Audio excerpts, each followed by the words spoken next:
one of the things I used to teach the CPA exam review at Robert Morris University, and the question is, how do you get people to remember a large amount of stuff in a short period of time? And so understanding memory, I'm going to go over that. That's a handout. And then we'll continue with the ethics. I don't think we're going to finish this today. I think we will finish the classical sampling. This one I think we'll finish.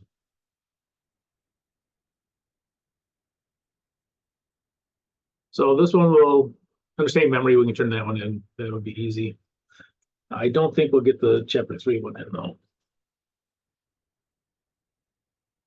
Okay. So understanding memory. So again, I really don't have too much just interest, just plain interest in any of this memory stuff or how the brain works. I'm not that smart, but anyway, when you take the CPA exam, you basically have to do it in a very short period of time, the studying for each part. Very short period of time, and I mean 6 to 8 weeks. You get much further than that, and you start to forget things. So it has to be very condensed over a very short period of time, and it's a lot of information. And so the question is, how do you study? How do you actually study to get that much information in a very short period of time and retain it long enough that you can take the CPA exam and do well on it? Given the fact that your brain is predisposed to forget things. 99.9% of the stuff that goes into your brain is forgotten. In fact, a lot of times it's forgotten immediately. You don't even know that your brain is forgetting it. When you walk down the street and 5 cars go by, all those cars have a color. You can see the color, but your brain immediately says, forget about the color. You don't need to know any of that. And it forgets the car colors before you even know that it has. You can't remember what the 5 colors for the cars are going by, even though your brain saw it, took it in. Immediately, your brain says, forget about it. And your brain says that about almost everything. So the question is, how does your brain actually work, and that you can get it to remember things? It's not so much tricking the brain, but knowing how it works. And basically, your brain works this way. Things that have a lot of activity, brain activity, your brain says, okay, this is important. We're going to remember it for a long time or a longer time. Things that don't have activity, your brain forgets almost immediately. Okay, so cars going by, forgets it immediately. Things that you want it to remember, though, the more brain activity that you have around it, the more likely it is to remember, and the stronger the memory is. Now, here's the thing about the brain that to be understood is that it does not have to be specifically about that topic, whatever topic you're trying to remember. Your brain does a lot of things for activity. I'm talking. It's a brain activity. It's a high-level brain activity. It takes a long time to learn how to talk. Talking, writing, all these kinds of things are brain activities that if you do them around studying for the CPA exam, you're much more likely to remember them. And so that's kind of what this whole handout thing is about. These pop-up things keep blocking my... Okay. Yeah, so, a lot of the things that, even if you're talking to somebody and if you're interested in what they're saying, the thing that your eyes are going to catch the most of are the color of the wall behind them. That's going to be the largest area of, your sight, but your brain says, forget about it. We don't need to know that. And it focuses on who you're talking to. Okay. And we have to stimulate activity to get into long-term memory. This gets a little bit, say technical, but a synapse is a structure that permits a neuron to pass an electrical, okay, well, that's interesting. Basically what it is that the smallest thing that your brain remembers is going to be a synapse. And it's the smallest amount of information that your brain will retain on a given topic. So if you do something once, and it's possible to have a synapse that was created that you don't use it, and it disappears fairly quickly too. Now you can strengthen them or weaken them over time with activity. And here's kind of how they work. Short-term memory are for individual synapses. Long-term memory are associated with the change in the number of synapses, synaptic connections, I guess I hit here. But anyway, this is Eric Condell. He won a Nobel Peace Prize for this, by the way. But okay, so any individual, the smallest amount of information is a synapse. To go into long-term memory, you have to is the number of synapses. So even if you have one strong synapse and you have this other memory that has 20 synapses, one of the 20 synapses is going to be in the long-term memory. Why? Because your brain says, okay, this is important. There's a lot of activity around this. It's important. You better remember it, right? All right. So that's what we're talking about. We're talking about getting the number of synapses, not necessarily strengthening the synapse. Hopefully, you can strengthen a synapse, but it's the number that's going to go into long-term memory. So we're trying to get a multiple number of synapses around whatever you're studying. So the more things that you create a synapse, that's the way you remember. Okay. Another thing to distinguish. This kind of goes along with if you ever want to. This is not my area of expertise by any means, but this Eric Condell, he made a lot of discoveries that are very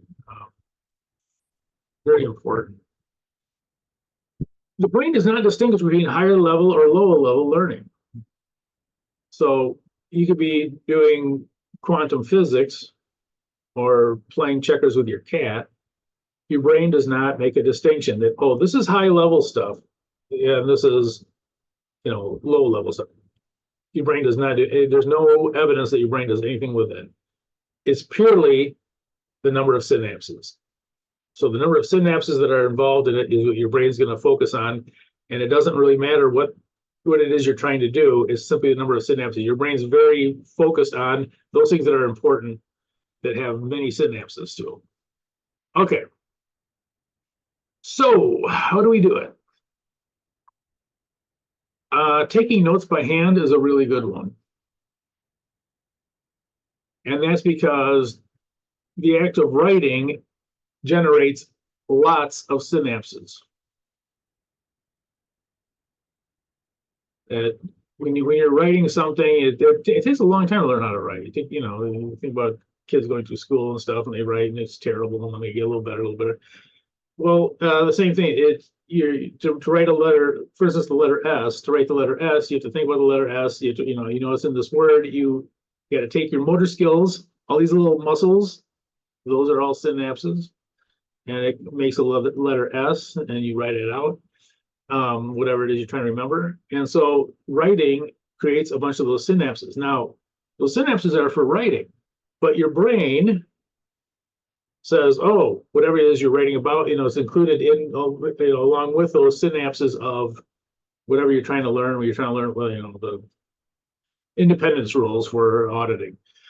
Your brain will say, oh, there's a bunch of synapses around this independence rule, and the writing adds synapses to it. Now, you don't really think about that. It isn't like you say, oh, gee, this muscle is going this way, and this muscle is going that way to control this pencil. But your brain is, and your brain is building up that kind of web of those multiple synapses. Okay. Reading out loud and discussing them with classmates. Even reading out loud to yourself will create synapses. You might, so obviously discussing with somebody else is probably the best way to do it. And one thing I would tell you to do, if you can, is get a study partner for the CPA exam. Doesn't have to be your best friend or anything like that. In fact, it might be better that they're not your best friend. If you're your best friend, you tend to get sidetracked sometimes. But it's a good idea to have a friend to talk to. In going back and forth on speaking back and forth. But even talking to yourself, it takes a lot of synapses to talk. anyone who's been around little kids, you know that it takes years for them to learn how to talk. And it's because it's a very difficult activity. But your brain knows that this is difficult to do. It does it. You don't know it. You don't. We talk all the time. You don't think, oh, gee, this is really hard because I'm going to say the letter, S. You don't know that. It's not like you're consciously thinking about that, but your brain is. And your brain says, whatever you're talking about, your brain says, okay, oh, this is important. Whatever you're talking about, that this is important. So even reading out loud to yourself, saying things out loud to yourself, builds up that web. Okay, and again, you're not really tricking the brain, but you got to look at how your brain looks at things and says, hey, there's a lot of activity, this is important. Okay, so reading your notes out loud, discussions with classmates is a really good one. And there's also, this one also triggers, this is probably the best one, that triggers the auditory cortex, motor cortex, and communication cortex. This one, reading out loud, or discussing, I should say, with someone else, is probably the best of all of these to do if you can. And that's why I would say it's a good idea to, if you can, get a partner to study with, at least part-time. And that helps it. Repetition. This is usually done to strengthen a given synapse. It can also be to, depending if you change it a little bit, it can also add to the number of them if you do repetition in different ways. But this is also a good way of strengthening, especially the synapses. Okay, use of memory triggers. Guided readings. That's basically like our handouts here. Fill in the blanks. Those are ways to increase your synapses because you're actually entering them into something. It's not just someone telling it to you, which is easily forgotten. It is actually acting on it and writing it in, and that will increase the synapses. Flashcards, especially if you do them by hand. This is the one that is probably what I consider one of the strangest ones, but it actually is a good one. Color-coded writing. And this could be using highlighters or different colored pens and pencils. This is a really good way to remember stuff, and it has to do with, oops, what am I doing? It has to do with a huge amount of our brain is taken up by the ability to see color. A lot of mammals can't see color.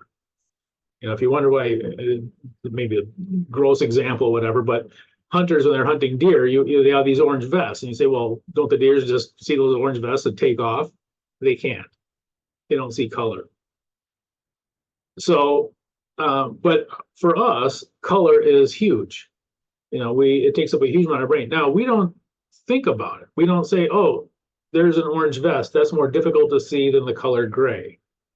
We don't make that, usually don't make that kind of a determination. However, your brain does. And so when you put things in color, it increases the amount of synapses. It increases the amount of brain activity. A very easy, almost like free brain activity, because you don't realize that it's actually increasing that. That's why highlighting works. Highlighting works because your brain has a more difficult time seeing color. It sees the color, it creates synapses around whatever it is you're trying to learn, the original synapses about whatever you're learning, and it will increase the long-term memory. So again, putting things in color, highlighting things like that. Mnemonic devices, creating songs and all that kind of stuff. Again, that's part of that. The whole communication cortex and all that kind of stuff is in there. Writing things down from memory. This is a good way to, first of all, writing down helps quite a bit when it comes to memorizing things. But it also is a way to make sure that you've covered everything that you need to cover, is writing it down from memory. And when you take the CPA exam, unless they've changed it, I don't think they have. You take the CPA exam, you go into the, it's called Prometheus. I don't know. It used to be called Prometheus anyways. You go to the learning centers, and they will give you two dry erase, like notebook size things. And basically what I tell people to do is write all this down on one of them, and then use the other one for doing your calculations and all that kind of stuff as you go through the test. And I actually did this, not with a CPA exam. It's actually illegal if you pass the CPA exam, if you're a CPA, to take the CPA exam. But again, there used to be people who would take the CPA exam every year, and then they would tell everyone what the questions were. They don't allow you to do that anymore. But I did take it for the certified financial planner. I don't even know if they have that on my title or not. The CFP, certified financial planner exam, was given by the Institute of Managerial Accountants, and I went in and did it for that one. And because I wanted to see if this stuff worked. I wanted to see. I know I talk about it, but it's like, okay, does it really work? And it was actually very, I would say easy, but it worked very well. I passed it on the first go, and I did this while I was doing everything else, and teaching full load and all the family and all this kind of stuff. So anyway, it does work. At least it did work for me, and it again, I filled up the one thing with all the things I memorized, and once I did that took like, I don't know, 5 minutes, maybe a little more, and then I started going through the test, and then I can just keep referring back to those things that were on there. But it worked very well. So I did give this a trial run. So I didn't do it with a CPA exam because I can't, but I did do it with the other different exam. It was kind of cool too, and it's not like this for the CPA exam, but the I don't know if they still do it. The IMA, they do the CMA exam, the Certified Managerial Accountant, which I have, but they also do other exams too. It was kind of neat in that when you get done with the part of the exam, you submit it, and it say, "Do you really want to submit it?" Yes, I really want to submit it. Are you sure you want to submit it? Yeah, yes, I'm sure I want to. So you submit it, and then it came right back and said immediately that I passed, and it was like, when I took the CPA exam, it took 90 days to get the results back, which is like the longest 90 days of your life. But it told you immediately, and I thought that was pretty cool. I don't think the CPA exam does that. Okay, doing stuff before you go to sleep is a good one. And if you're going to take a test in a couple of days, one thing, if you can do it, you study for an hour, take a nap, 20 minutes or whatever, wake up, study another hour. If you can do that, and if you have the time to do it, it's not a bad way to remember stuff either. Okay, so let's go to the multiple choice questions. Which of the following is usually best to increase long-term memory about a topic?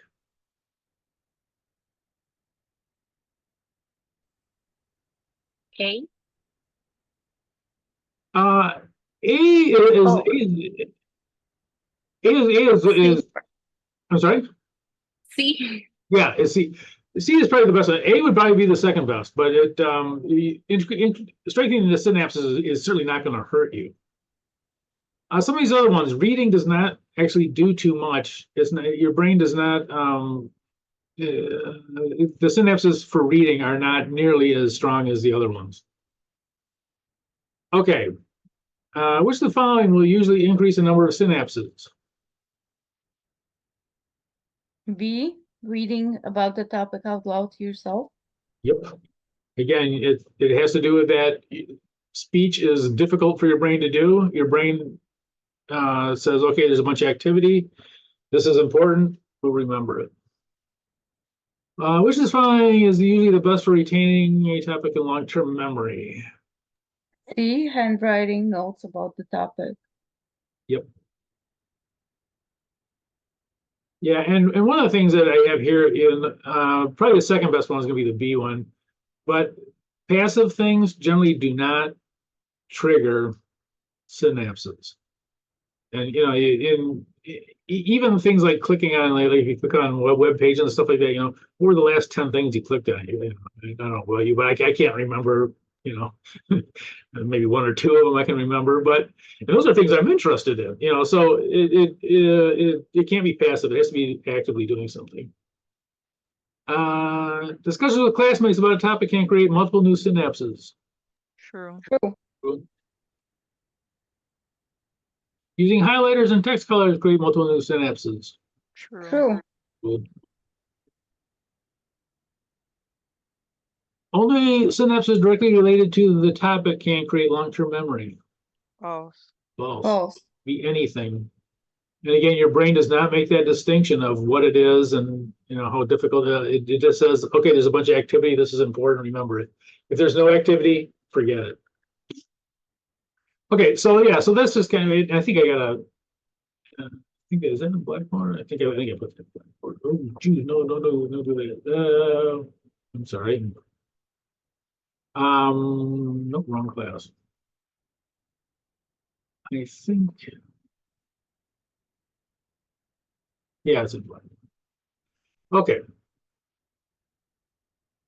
All right, so let's go ahead and go to. Let's pick up the chapter 3 handout, ethics. And so far we went through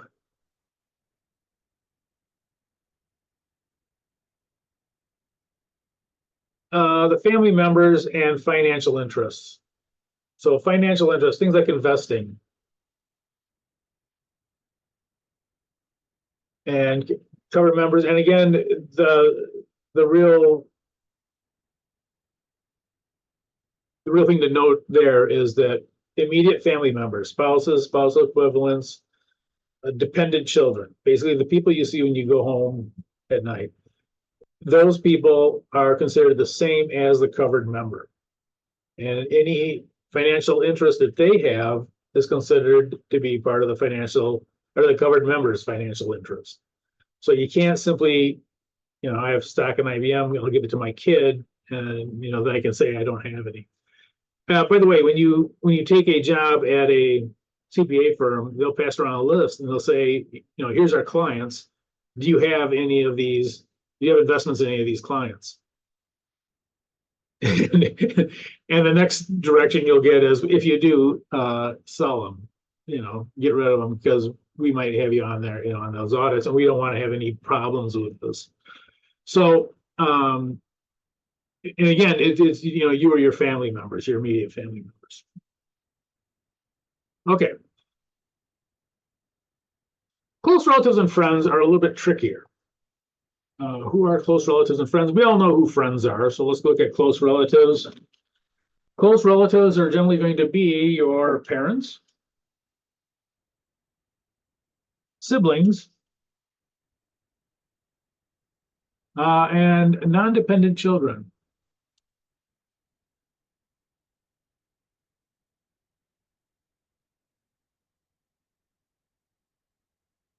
Okay, so these are the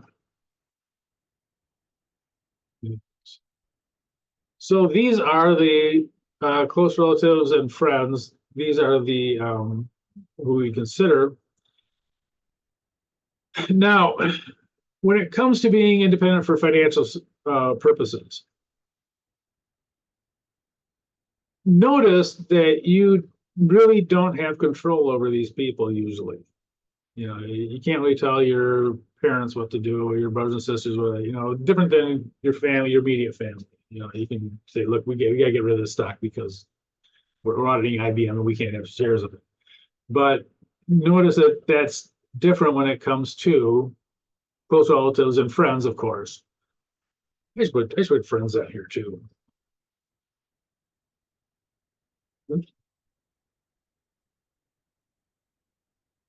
Okay, so here are the rules for this. Direct financial interests are allowed if they're immaterial.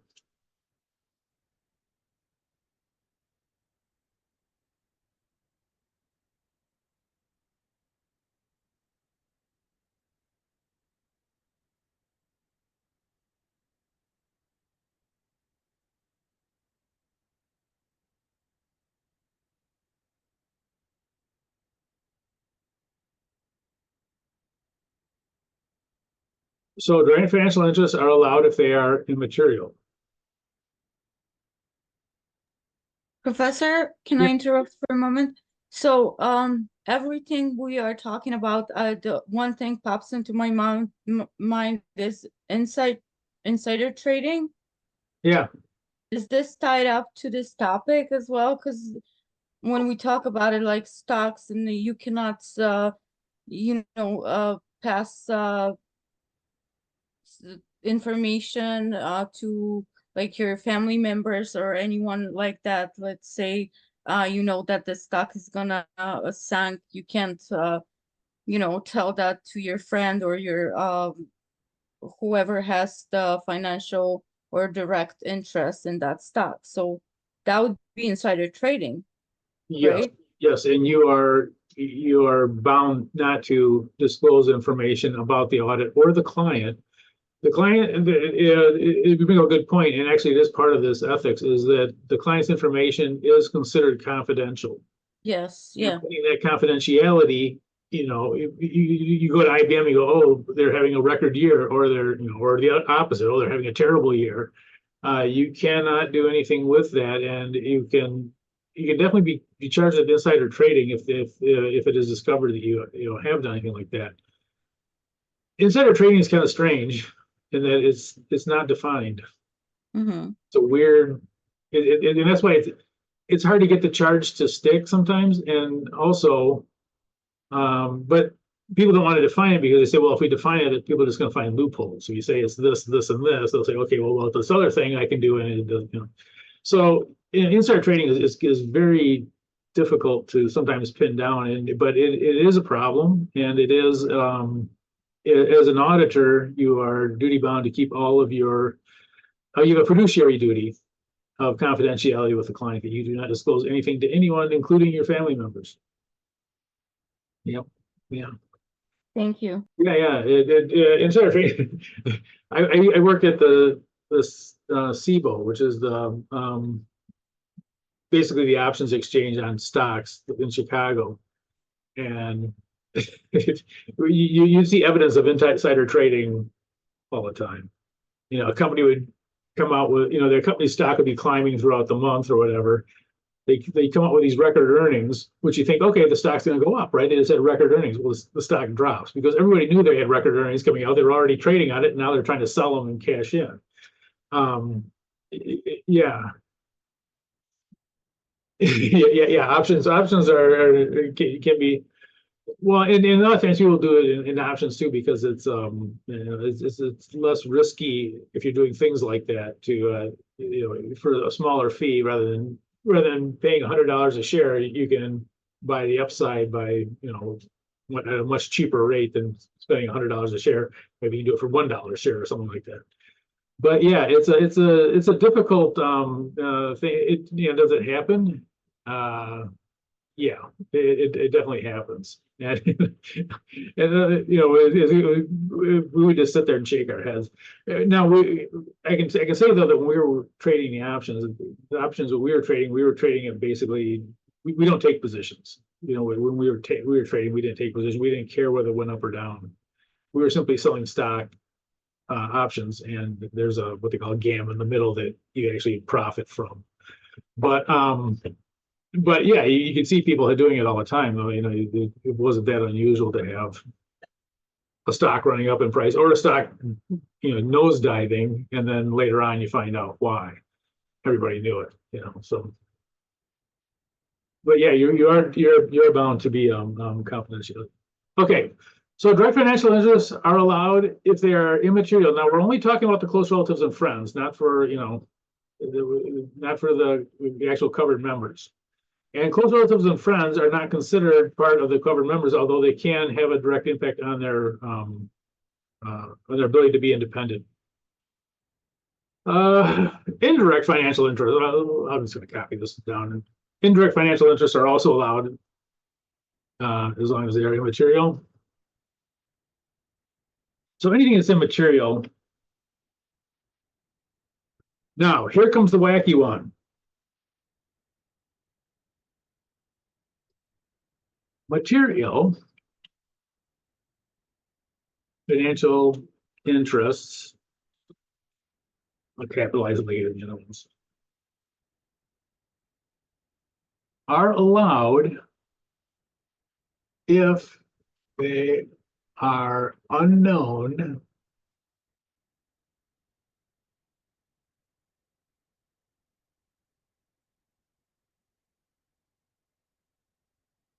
to the covered member. They talk about that one. So it is possible that there is a material financial interest that is allowable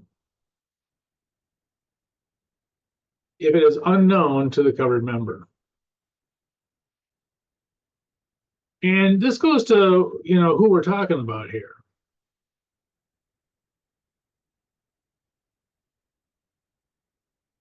These are not family members, immediate family members that you would necessarily know exactly what they have investments in. I have 5 brothers and sisters. I have no idea what they invest in. And you do run, these are family situations. You may have people that haven't talked in 20 years. It happens in families. Someone said something 20 years ago and they don't talk anymore. So it's very possible that you have no idea what they have invested. And if it's unknown, then then you're okay. You don't jeopardize your independence. So if your parents have an investment in IBM and you don't know anything about it, that's fine. Even if it's material, it's fine. So unknown, you're not required to know everything about all your friends and relatives' financial interests. If you do know them and they are material, then you're running into a problem. So if it's material and you know about it, it's a problem. If it's not material, it's never a problem for friends and relatives. For immediate family, any direct interest is a no-no. Friends and relatives, if it's immaterial, it's not a problem. And it can even be direct if it's unknown. Okay. Who's at the case? Wanda is a member of the audit engagement team. She does not own any shares of IBM stock, but notes that her sister owns 500 shares. Okay, so She's a covered member. Indirect interest, immaterial. it's going to be it's direct interest. The stock, right? Yeah. So this will be direct interest. And the stock is immaterial to her sister, so this will be immaterial. Now, so she knows about it, but it's immaterial. So we're kind of like at the first one here. It's direct interest, but it's immaterial. So is she in violation? So she's not in, no, she's not. Nope.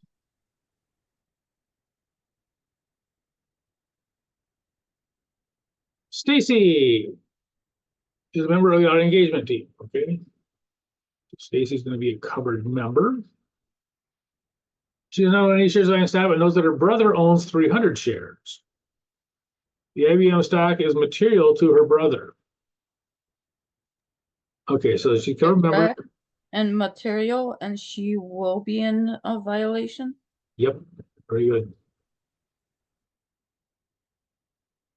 The Stacy violation, yes, it's material. And the idea is that there might be an incentive to help her brother. And I think I mentioned this before, that independence is not only in fact, but appearance. So even if I wouldn't imagine she would do anything criminal to help her brother with 300 shares of stock, but the appearance is also, so it has to be, you have to be independent in fact, that you are independent, you have an independent, unbiased mind, but also that it doesn't have the appearance that you're. We only give credibility to the financial statement, so it can't be. It can't be the appearance that it is that were not independent. Okay, so she has violated the rules because it's material to her brother. Lawrence, a member of the audit engagement team.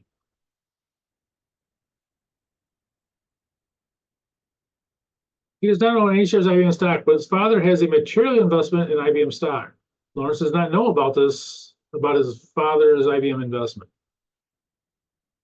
Okay. It's a direct interest and it's material. Is Lawrence in violation? No, because he doesn't know about it. Exactly. He has no idea about it. So, and because he doesn't have any idea about it, he can't act on it. So this is one of those, you can look at this as kind of a strange one. It's covered member, direct interest, material, and it's allowed. Oops. Okay. Oh,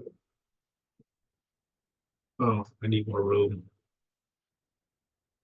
Oh, why do I have this up here? Okay, plenty of room now. May is a member of the audit engagement for IBM. I remember. Oops. She does not own any shares of IBM stock, but her mother has a material investment in IBM stock. Direct interest, material, and she is in violation. Yep. She knows about it. She asked her mother to sell it. Her mother refuses. She in violation? Yes. I do know there has been cases that have gone to court about this one. I'm not sure how they've been decided, but and here's why. May has no control over any of this. This comes into kind of a more of a gray area. You have the right to make a living. You have the right to make a living. So in this case, I say, well, look, it has nothing to do with anything I'm doing. My mom won't sell this stock, and so I can't make a living doing an audit. Now, hopefully there'll be other audits to go to, but it can be a problem because it has nothing to do with any actions of the actual covered member. And so I know that there's been losses. I'm not sure how they've been decided as to whether someone has the ability to make a living versus the independence rules. But yeah, these are tricky because of that. Is something you don't have control over. Your immediate family, you can say to your spouse, okay, look, dump the stock because, unless you want me not working, dump the stock and whenever I leave auditing or whatever, you can buy it back or whatever. But it's a little trickier if you have people that are not under your control or not in your immediate family. Okay. Employment interests.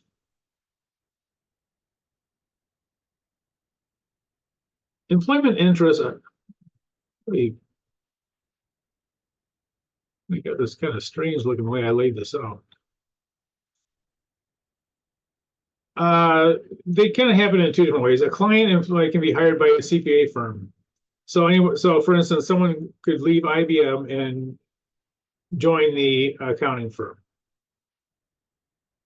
So let me write that in. Example.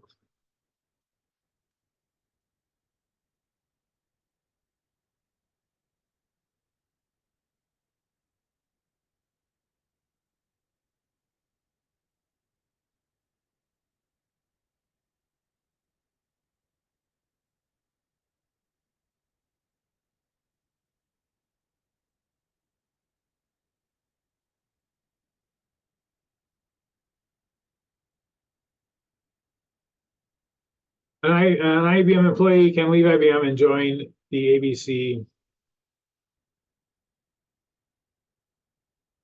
audit firm, whatever audit firm it is. So they leave IBM, they leave the client.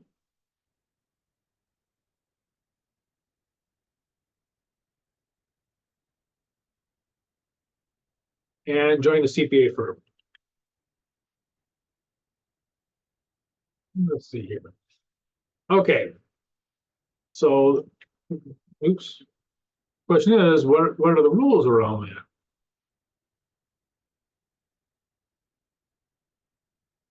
Okay.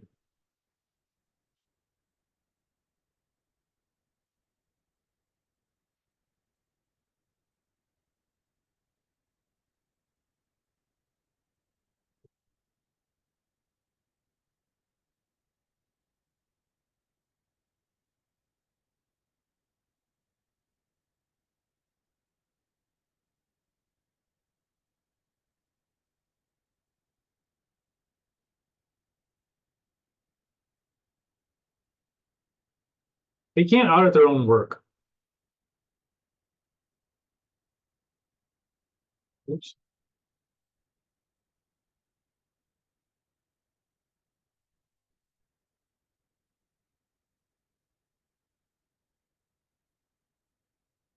So they cannot be in the audit if there's any work that they did that would be included in the audit.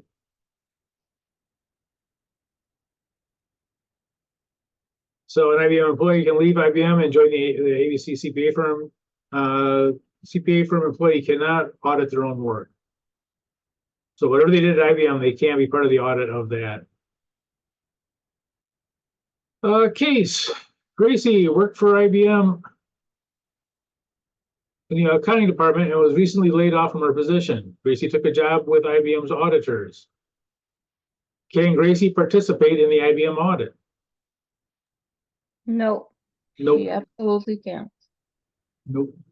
She cannot because she would, being an accountant, she'd be looking at her own work. Now, you know, from an expertise point of view, you know, you say, well, you know, well, let's have, you know, she'll know everything about it. You know, well, of course she's going to be on the audit, but she can't because she would be looking at her own work.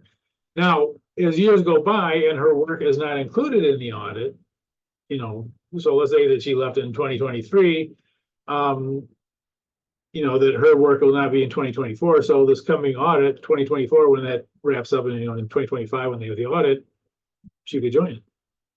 But she can't be in the audit for an audit her own work. Okay. CPA from employee gets hired by the client, and this is very common. All right, so this is when a CPA employee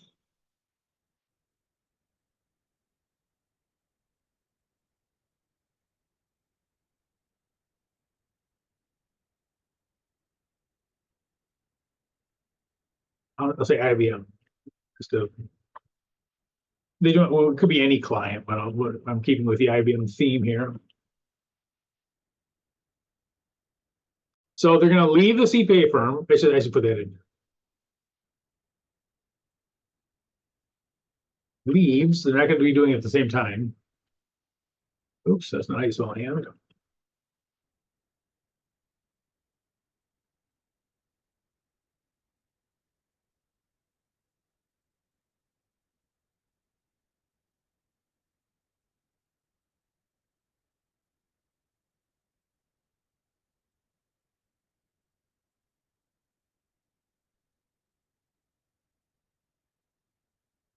Okay, so they go from the CPA firm to the client, and this is a very common one. We talked about how they, you know, in a CPA firm, it's up or out.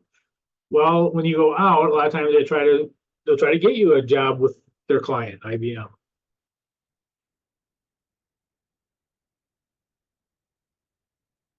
So the question is, what are the rules around that? The rules around that are,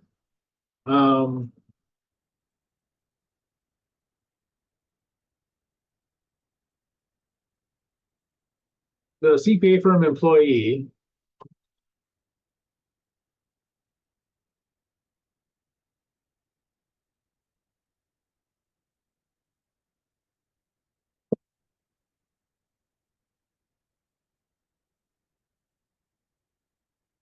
must be taken off of the audit if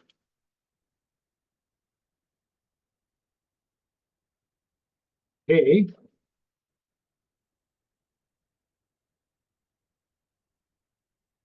they have accepted the position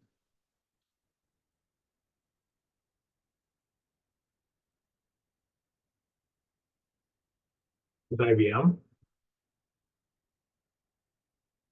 or B,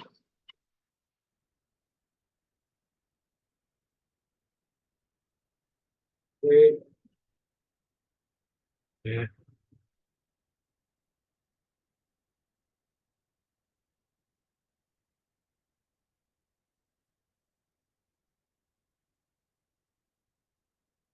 so with the client. So if they accepted the position with the client or they are considering, they must be taken off the audit. So even if they haven't accepted it, but they're still considering it. Oops. They must be taken off the audit.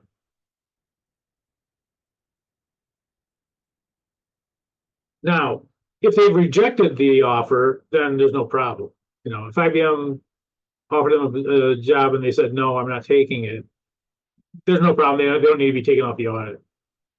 But if they've accepted the position or if they're still considering it, they need to be taken off the audit. They can do other stuff. They just can't do audit work for the client. Isn't it?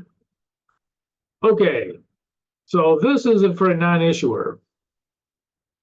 For an issuer, first of all, the same thing as above holds true for issuers. So I'm just going to put in parentheses here. So same as non-issuers.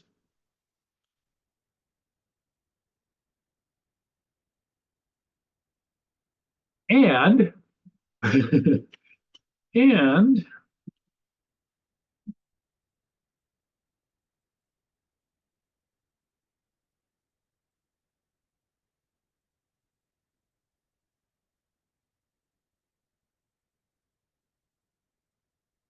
if the position with IBM client, whoever the client is a key financial position,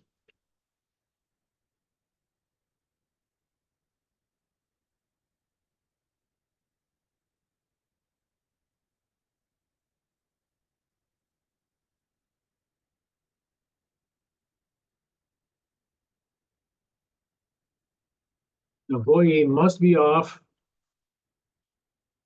of the IBM audit for an entire audit cycle.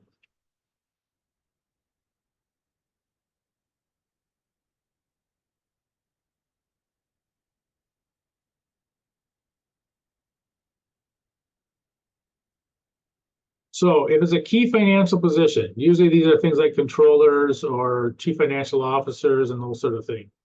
The employee must be off the audit for an entire audit cycle. And this could be more than a year.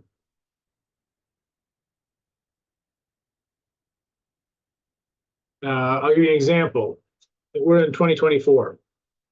Suppose I'm on the IBM audit, 2024. IBM says, we want you to take this key financial position, whatever it is, chief financial officer or whatever it is. They offer it to me. Okay, I can't take it because I'm on the I was on the audit for 2024. I got to be offered an entire audit cycle.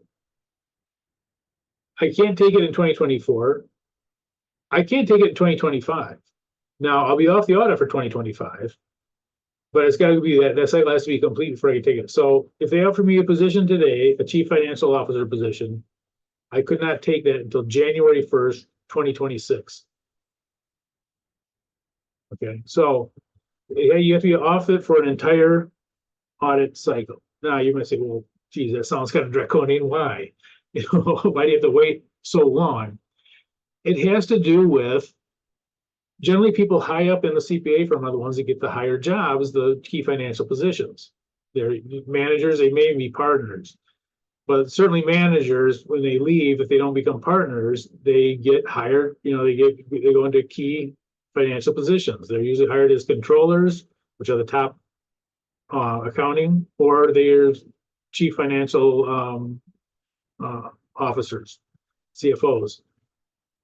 Now, notice they have all these people working underneath them, the seniors and the associates and all that. When they go to that position, let's say they go to the controller position where they're the head of all the accounting stuff.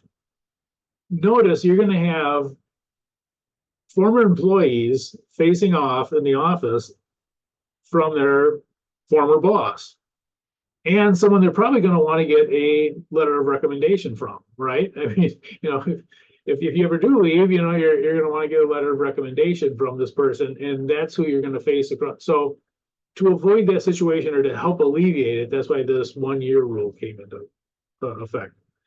To avoid having people facing off against people that they may be asking for a letter of recommendation from, if nothing else, but also people that have shown them how to do auditing and all that kind of stuff, to avoid that kind of interaction, the strange interaction thing. That's what this is for.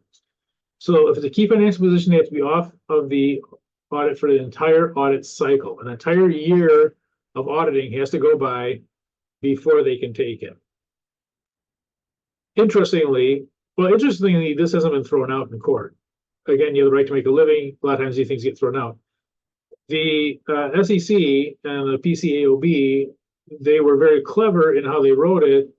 They did not put that on the employee or the CPA firm. They said that the company cannot hire.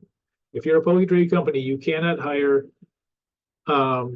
previous auditors at key financial positions unless they've been off the audit for an entire year. So the onus is on the company, not on the CPA firm or the employee that might be going to the key financial position. But anyway, companies are prohibited from putting a key financial position anyone who's been on the audit, anyone who hasn't been off the audit for an entire audit cycle. Now, if they plan ahead and they tell me about this and I say, okay, well, I'll get off the audit now and I'll do other stuff. And then, as long as I'm off the audit, or the IBM audit, it'll be okay. You can do that way. But anyway, they have to be off for an entire audit cycle. They also have, but they also are these, had to follow these rules. Now, again, this is only for key financial positions, though. This is not for everybody. It's only if you're hired for a higher up kind of position. Okay, cases, issuer. So we have an issuer. Sam is a member of the IBM engagement team. He is offered a job at IBM. He has not accepted or rejected the IBM offer. Can Sam still work on the IBM audit?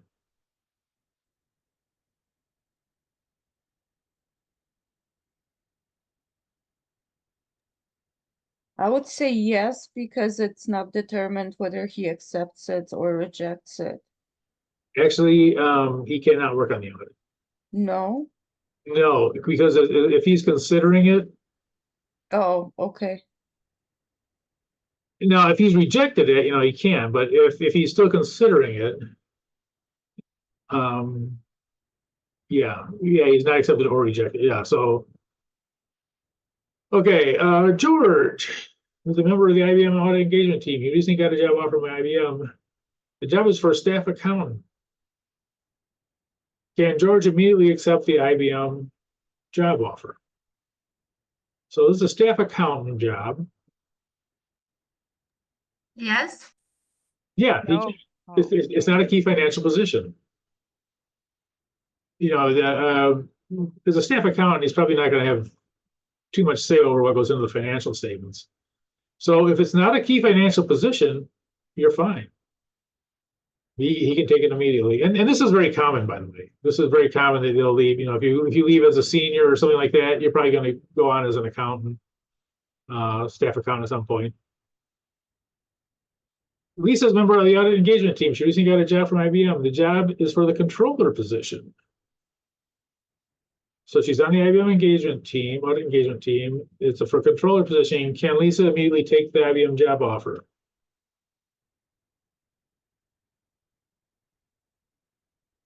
That's a no. Nope. Yeah, I would say no, controller position. Yeah. Yeah. So this is the top. A controller is like the top accounting person. These are who you deal when you're actually doing the audits. You deal with the controllers or the assistant controllers all the time.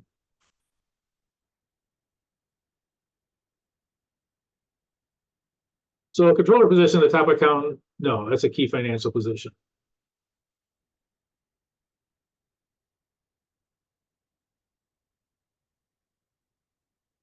What did I do here? I messed up my spacing again. Mickey, oh, this is for non-issuer, non-issuer. So this is not Poke Traded.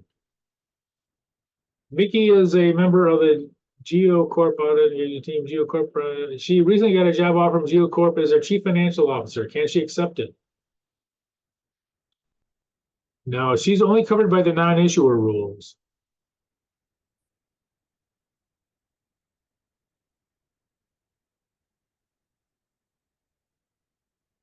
Can she accept the offer? No. Actually, she can. Oh. She The because keyword here, privately held, and is that the key? yes, Oh, yeah. If it's a non-issuer, mhm.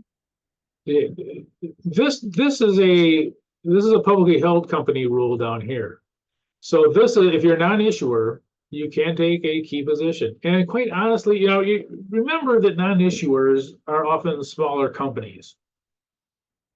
Right. I mean, they don't issue their stock to the public. A lot of times they are smaller. They don't necessarily have to be, but a lot of times they are smaller companies. Now, if you're an auditor for a CPA firm and there's a small kind of business, it's likely you are going to go in as a key position. You're probably not going to go in as a staff accountant. That's a lower position than you're at, even, or it probably pays less too. So you probably are going to go in as a key position, either a controller or even chief financial officer. That's not uncommon to have someone who's in auditing for a small non-issuer. When they take a job, it'll be at a higher level, albeit a smaller company. So it is allowed if you're a non-issuer, and you do run into the possibility that there could be a problem, facing off against somebody who who's looking for a recommendation, if nothing else.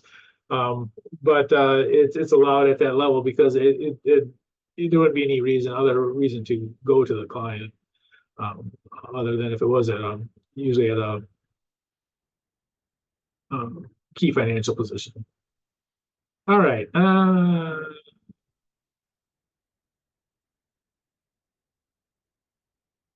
I'm going to stop here. Let's stop and let's take a break. And when we come back, we'll do the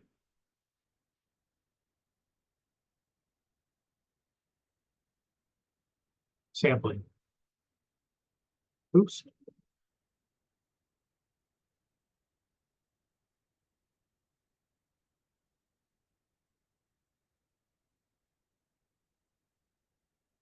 Did we do this already? Oh, I didn't answer this question. We'll come back here. We'll do this. Let's see. I'll be back at, what is it? 7, say 7:10.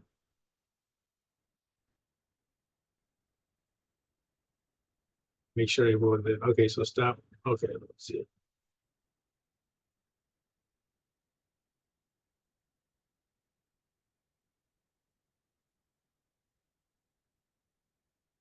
Okay.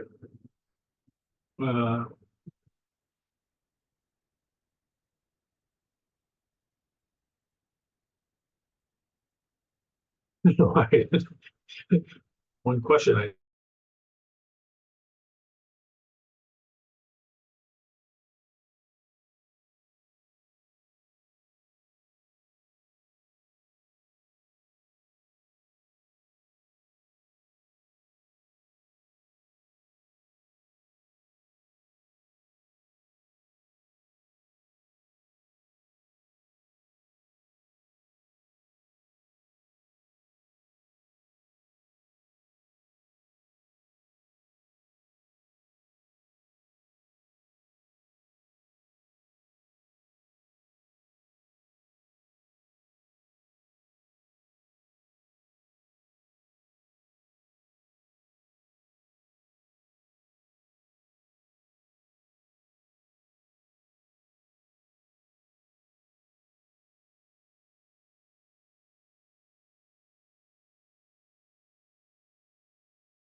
All right, hey, I don't know why I didn't answer this question last time.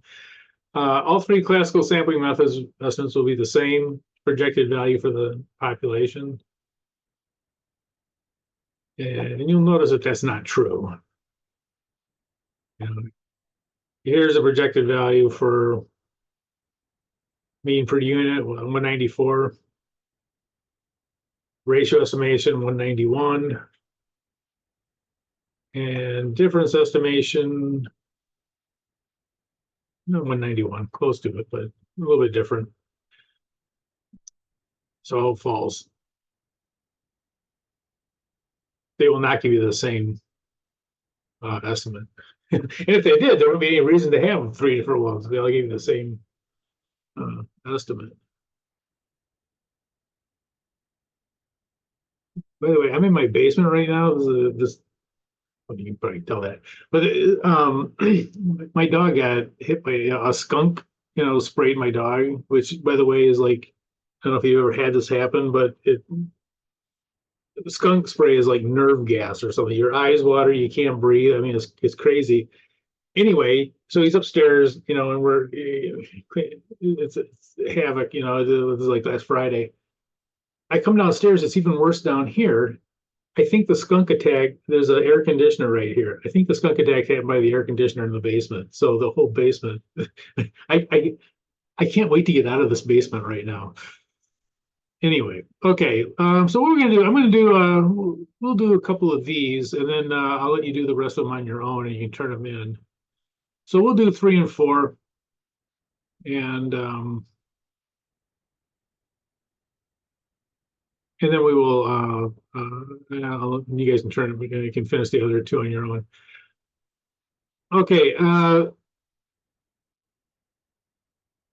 just to let you know, the CPA exam, they usually don't have you pick a random sample.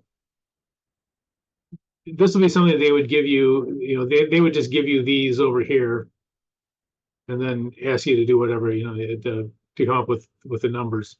But they don't actually have you pick it. Now, in real life, in real working on audit, you do have to come up with random numbers, and different audit firms have a different way of doing it.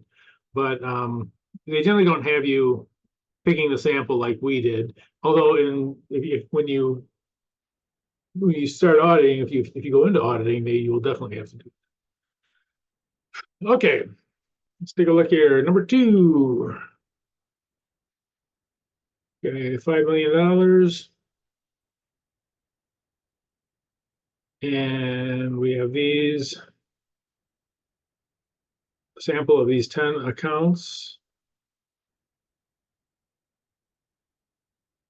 And so we need to find the audit, the average for the book and the average for the audit. I don't know why I put so much room here. Why it's centered either. Idiot made this thing. Okay, so we have 10 items. These are the totals. So we simply do what?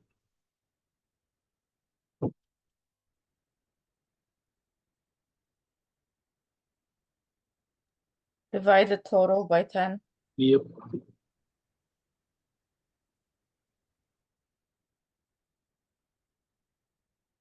So we're going to divide these by 10.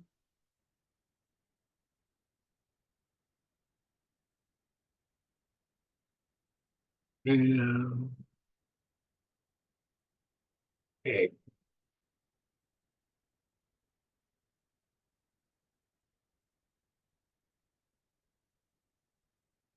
So that's what, 5,000.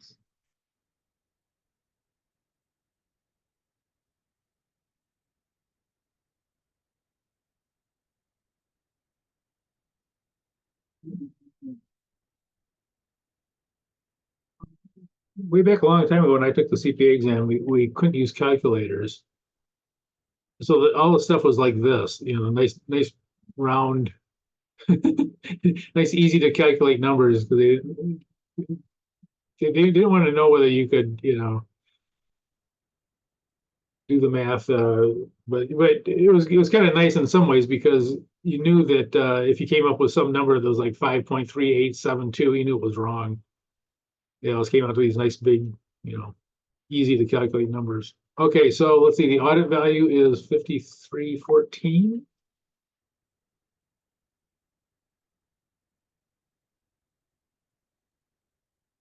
And the book value is 5,040. Oops. For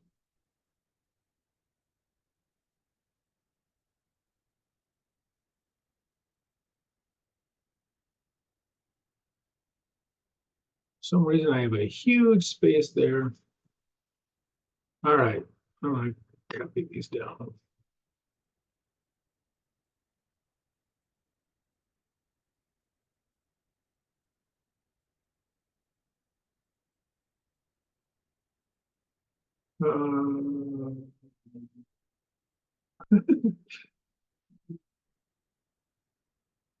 Okay.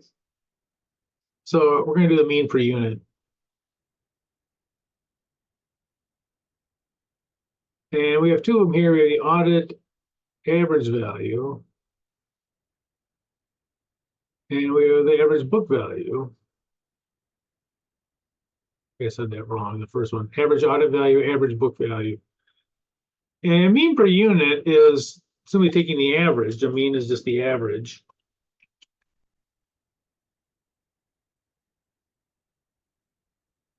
And the question is, whose average do we take? Do we take our average or the book average? Do we take the audit average or the book average? Audit average. Yes, and again, this is what we did ourselves. The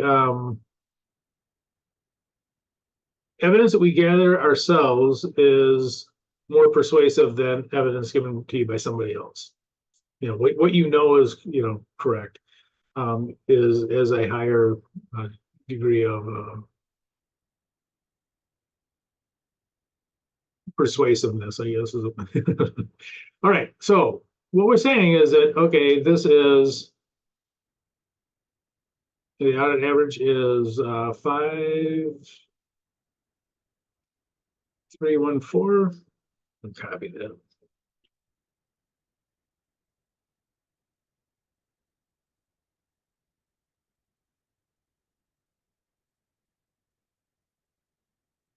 And we're saying, okay, every item that you have here should be, I'll copy this down.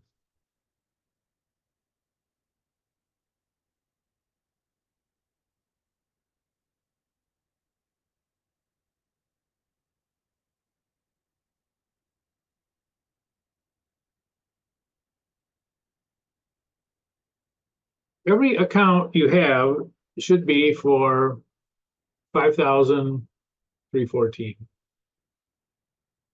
You have 1,000 of them?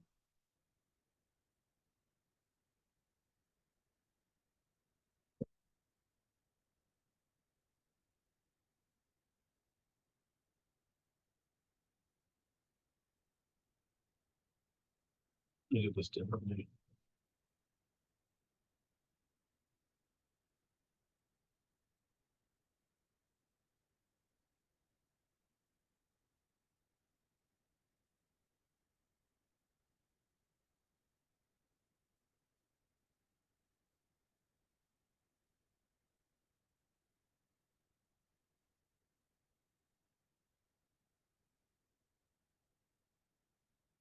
Equal, and this will be our projected value.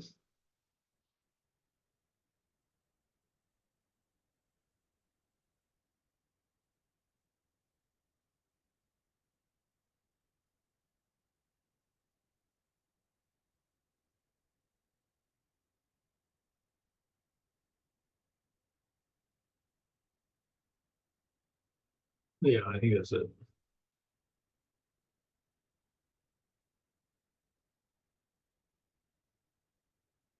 And by the way, this mean per unit one, the average one, is probably is one that you could use it for almost anything, not just accounting, not just auditing.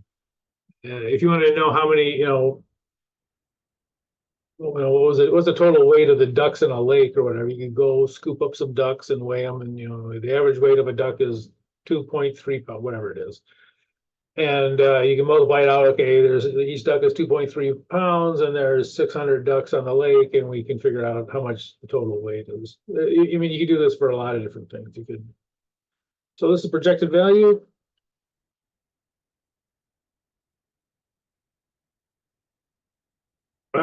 Projected misstatement.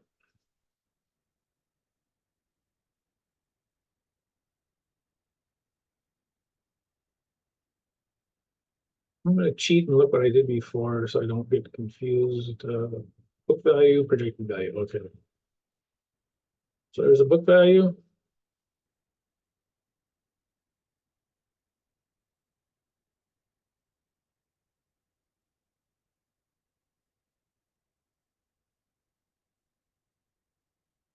There's the projected value.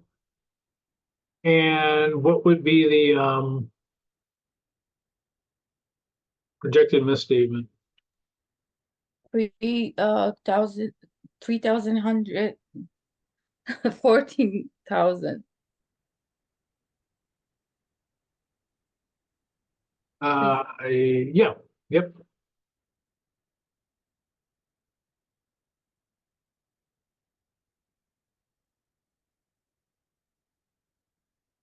So this would be the projected misstatement, overstated or understated? Understated.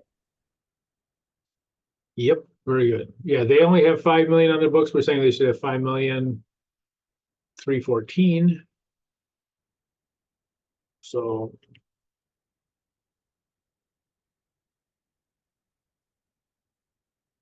understated.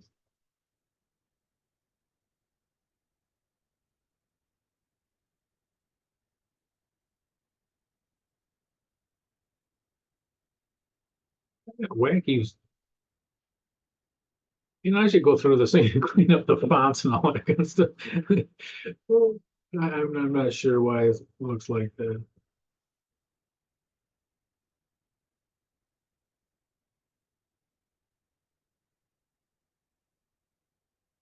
Okay. That's confusing. Change this back to black.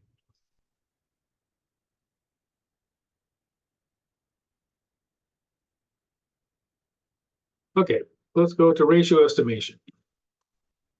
And the ratio estimation says that there's a ratio, that big things are off by big amounts, small things are off by small amounts, that it's a ratio of what they're off by. And I'm going to copy this down.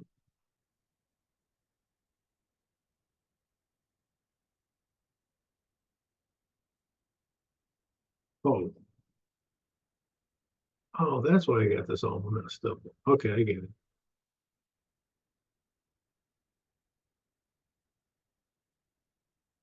So we get the average audit value. And we're going to divide that by the average book value. I'll clean this up in a second.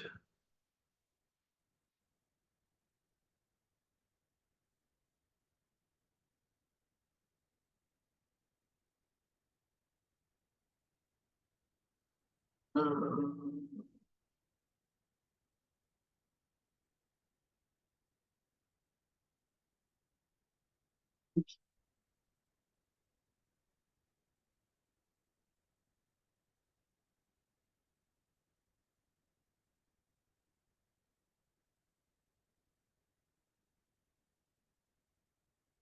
what are we doing here? Oh, wait, this is what I want.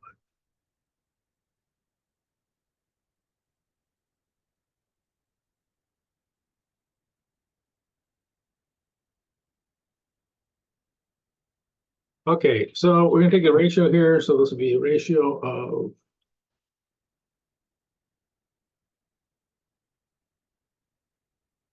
and we're gonna say everything in the book value, the 5 million.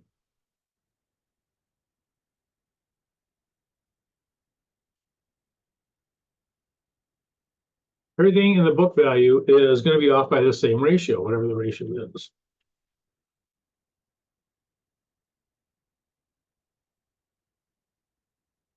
And this will be our projected value.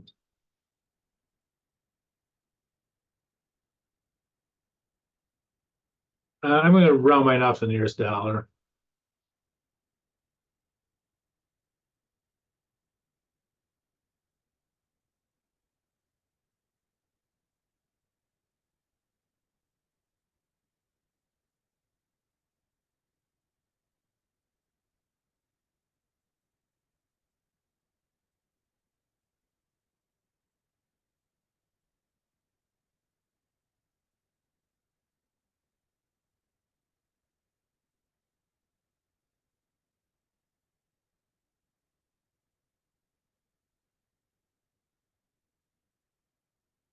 $5,169,261. Let me write that before I forget it.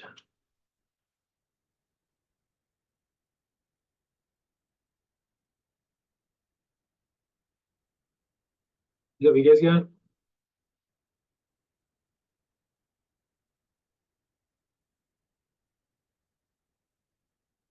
You guys being polite and not saying?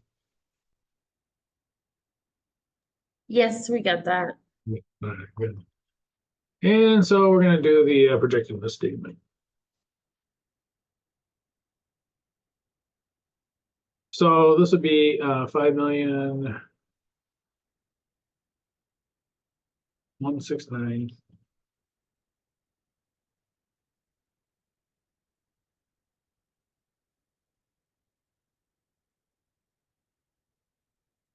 So projected misstatement is 169,261. Of course, my wacky fonts.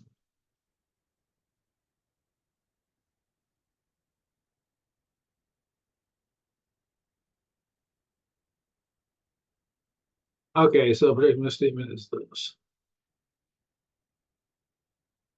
Overstated or understated?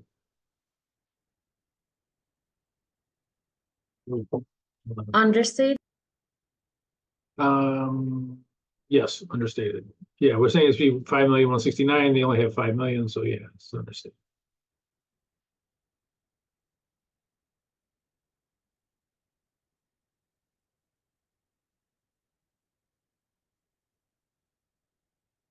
And again, we're not going to get into whether this is material or not. That would be a judgment call, but we should all come up with the same number if we're doing the ratio estimation.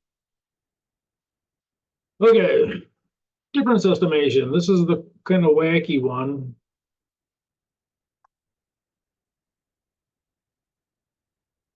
Difference estimation says that everything is off by the same amount.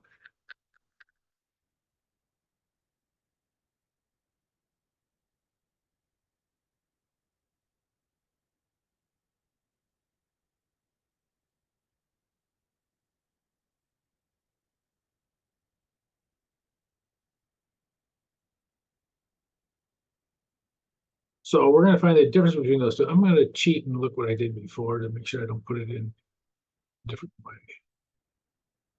Difference. Okay.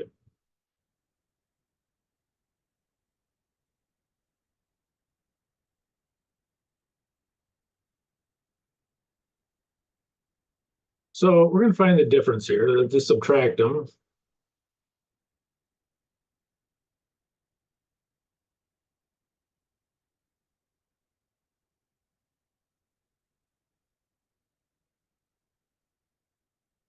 Should be able to do that in my head, but I'm not going to.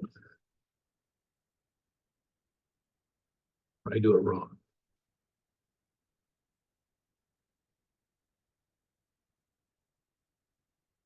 $174.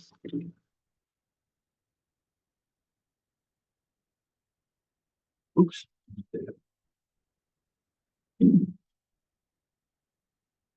So what we're saying is that everything is misstated by 174. Now, is it overstated or understated?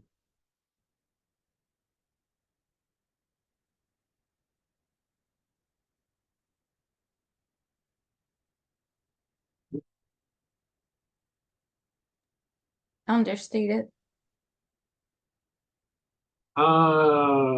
Yes, understated.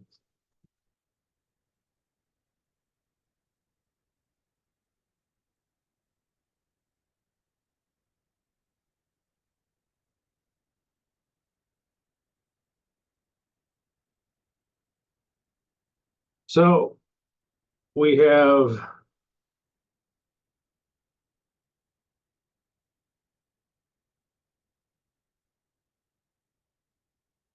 oops. So we're saying each account, each of the 1,000 accounts is off by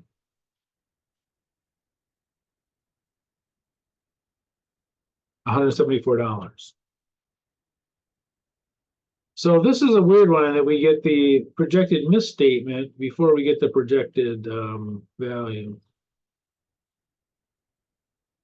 And it's understated.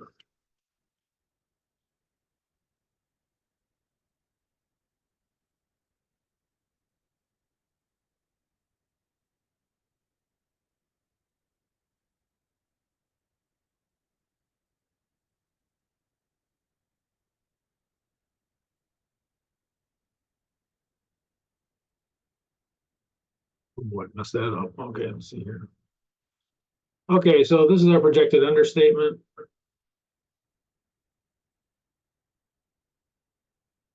So we're saying everything is off by the same amount. So this will be 174.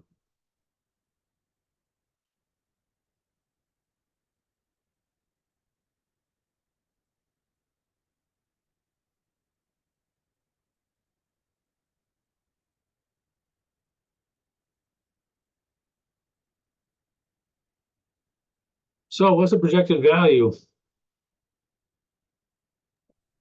5,174,000. Yep.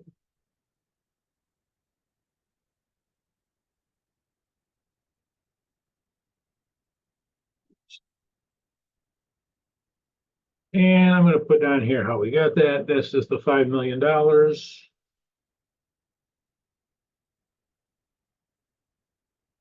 plus 174,000 understatement.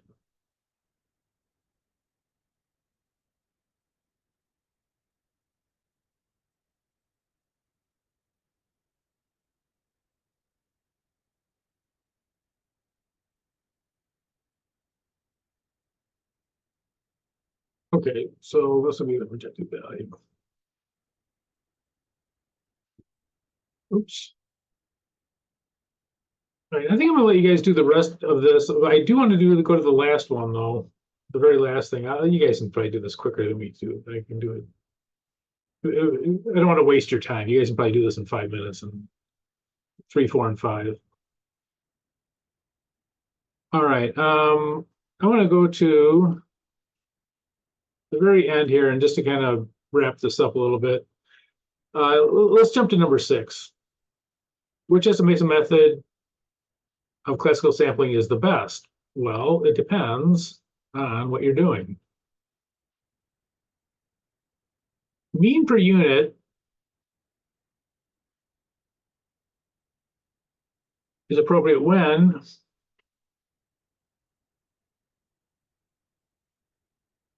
all of the accounts are for similar amounts. Oops.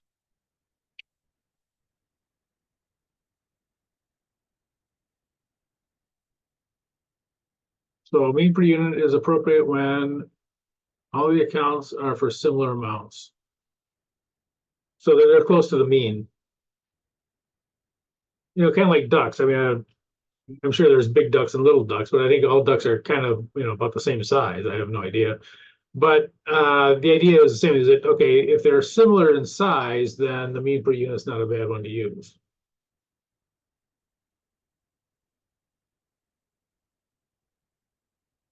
Ratio estimating is appropriate when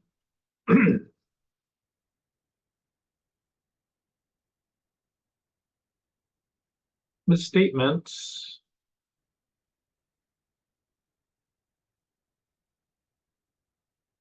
are likely to be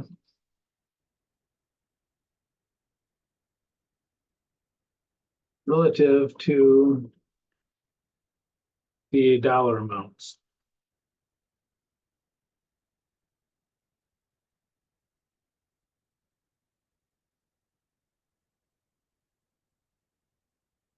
In other words,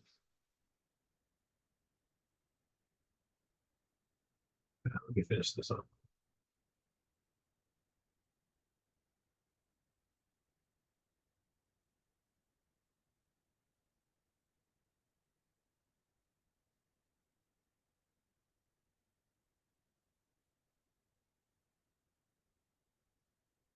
Large accounts, large mistakes.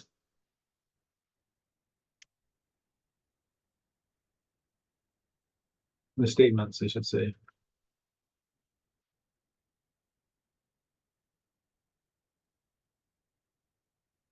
Small dollar amounts, oops.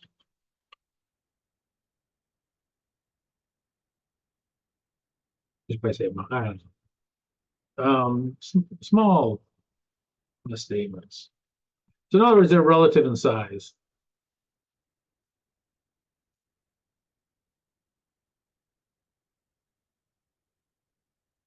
For instance, you wouldn't expect a $50 account to be off by $30,000.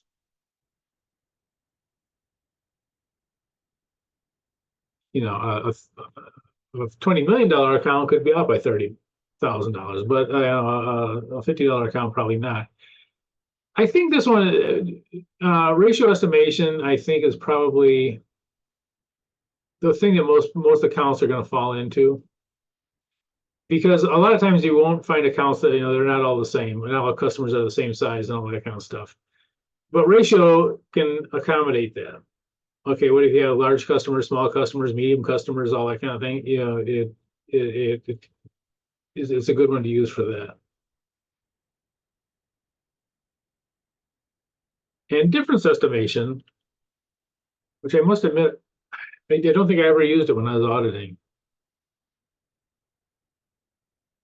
Difference estimation is appropriate when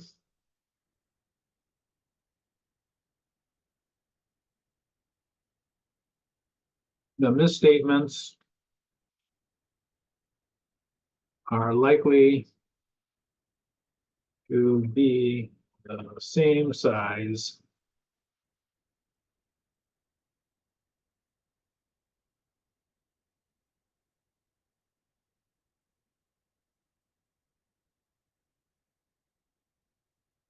for large and small accounts or small amounts or whatever, however you want to put it, items.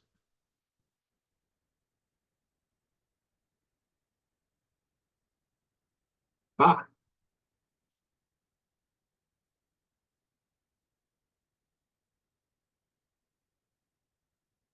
Okay, so difference estimation is appropriate when the class of it good is appropriate when the misstatements are likely to be for the same amount for large and small accounts. So for instance, if there's something that they usually leave off, like a handling charge or something like that. Maybe they're supposed to charge a $20 handling charge, but that gets left off, and that's usually what they are off by, is that handling charge. So if it's a $50,000 account, it could be off by the handling charge. If it's a $50 account, it could be off by the handling charge.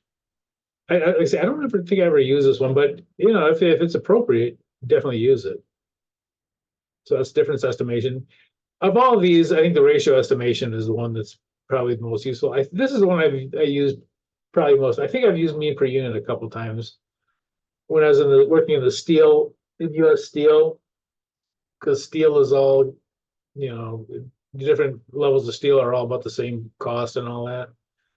The mean per unit one would be a good one to use for that. I'm almost positive I used it for that one, but ratio estimation I know I've used for many of them. Any questions? And so, getting the average would be the same for everybody. Which method you use, it depends on what the population looks like. And this is what they call classical sampling. This can be used for a lot of different things, but we use it for, obviously, to try to project what the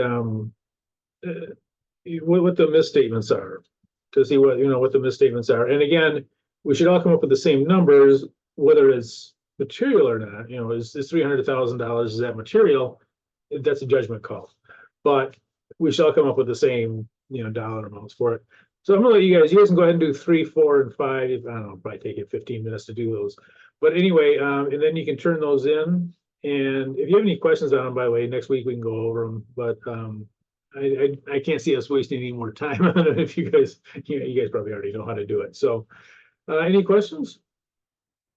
Okay, so turn in the understanding the first thing we did, the 5-minute whatever of understanding. Memorization. And by the way, you know, think about using that one, especially when you're starting to study for the CPA. That we can do it for your classes too. But especially for things you want to go into long-term memory, just remember that you got to build that web. And it doesn't matter how you build it.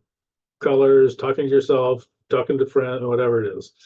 Just building that web around whatever it is you're studying. And so we'll turn that in, and then the classical sampling, and we will not turn in the chapter 3. By the way, if you are missing anything, feel free to turn those in. You can turn anything in for the entire semester without penalty. I would encourage you to get it in sooner rather than later, just because it's usually easier that way. But so if you're missing a test or a handout or something like that, just get it in. And actually, there was one more thing to get in, I thought. Oh, the Anthony case. The Anthony case. Oh, I don't want to tell you about the Anthony case. I should have said this right up front, but the Anthony case, we didn't talk about it too much, but one of the things as an auditor, you should always think about doing is, and it should be in your, in your audit plan, whenever you talk to somebody, you ask them if they know of anything that is, of any fraud or anything that's unusual. Sometimes they don't want to say fraud, anything that's unusual, that they know about in the company. An unbelievable amount of people, they'll ask them, did you know that something, that this was going on? They said, yeah. They said, why didn't you tell anyone? No one asked. And, the presumption is that if no one asked, that they don't care. If I come up to you and tell you that my dog's name's Charlie. Actually, it is named Charlie. I have 2 dogs, Charlie and Polly. But, if you don't ask it, well, who cares? I don't care what your dog's names are. That's kind of the idea. So anyway, but a lot of times if you ask people will sit there in silence. But if you actually ask them, do you know of any? They oftentimes won't lie. They'll come around and tell you what they think or know. And I would do this in every audit. I can honestly say that I didn't come up with any. I had people tell me stuff that never really panned out, that they thought something was bad was going on when really it wasn't. But again, it'll point you in a direction that maybe you do find something, because a lot of times the people that work there every day are going to know a lot more than you are when you're there for 3-4 weeks. So it's a good idea to always ask, do you know of anything? And oftentimes people who will sit there in silence otherwise will tell you. Okay. All right. Any questions? All right. Well, if you have any questions, next week on for like the classical sampling or anything like that, we can go over it. And next week we should finish up the chapter 3, and we'll have the test next week. I'll send it out next week. Any questions? Okay. Enjoy your evening. And No, thank you, Professor. Have a good one. see you guys.